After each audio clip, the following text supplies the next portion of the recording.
All right, so for larger sets of numbers, we can use prime factorization. So we're going to use our factor trees again. So example 5 says, determine the least common multiple of the following: 18, 20, and 30.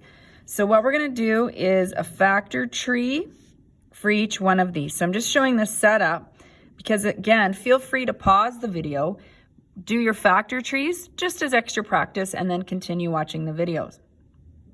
All right, so my factor tree for 18, we're going to have 9 and 2. I could use 6 and 3. Remember, our factor trees may look different, but our answers will be the same, 9 and 9. Okay, factor tree of 20, I'm going to choose 4 and 5, 2 and 2. For 30, I'm going to choose 6 and 5, 6 then, 3 and 2.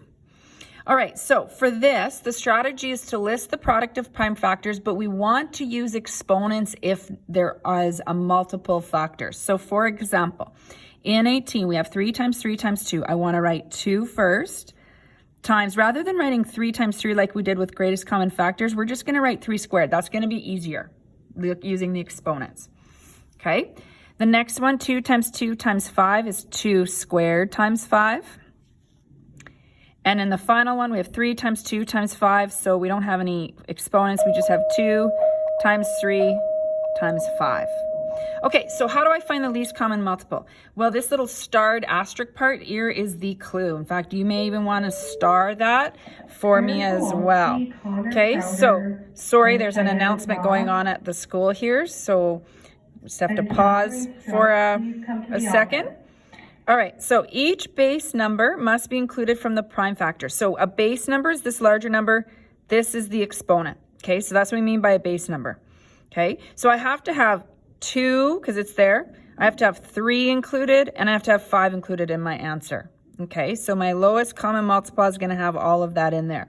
Now, if the base number appears more than once, which we can see it does, 2 appears here, here, and here, then you choose the base number with the highest exponent.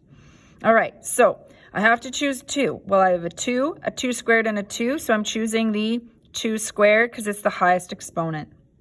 I have to have 3 is in there. So 3 is here. We have a 3 squared to choose from, nothing here, and a 3. I want the highest exponent, so I'm choosing 3 squared. All right, 5 is in there. Okay, so doesn't matter. They both have an exponent 1. Remember, if you don't see an exponent, it's an exponent 1. Feel free to write it in just to help you visualize it. 5. All right, so now you're going to multiply these. So 2 squared is 4. 3 squared is 9. So you're going to go 4 times 9 times 5. That's going to give you 180. So once in a while, these numbers get a little bit larger to multiply. That would be where you could use your calculator, but you shouldn't have needed a calculator until possibly that last step.